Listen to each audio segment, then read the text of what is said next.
Hello, Lloyd Fieras. Figueras po. Figueras. Are you related to the costume designer si Albert Figueras? No. Hindi po. No. So gaano kabigat yung costume mo?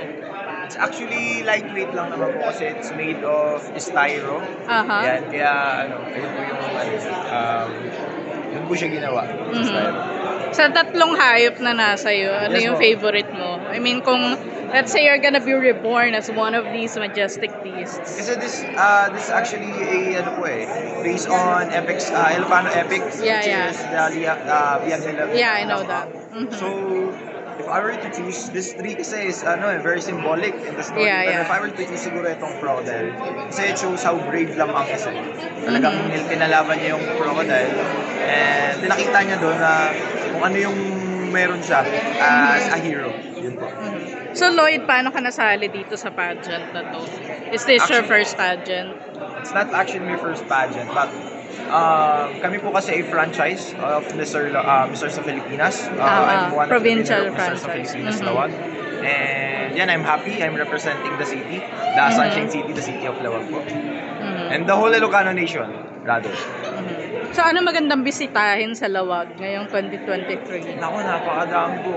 Kung sa Lawag lang po, kukulangin po yung isang araw ninyo. At kung sa Ilocos po, talagang napakarami din. Like yung isa lang. Ilocos Norte. Pero kung sa Lawag po, pwede po kayong bumisita sa mismong Capitol po namin. And doon sa Capitol po namin, sa harap po nun, meron po tayong tinatawag na Tobacco Monopoly. That is it symbolizes how economy of Lawag City, yung growth rate po ng economy ng Lawag City from producing tobacco. And meron din po tayong Marcos Hall.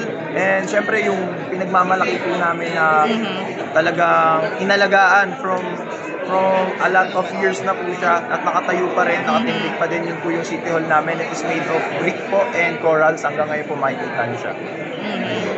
Na-meet mo na si President BBM. Yes po, doon po kasi po yun lugar po ng presidente ang Oo nga. Ilocos po. Ang Lawag City po mismo. Anong impression mo sa kanya?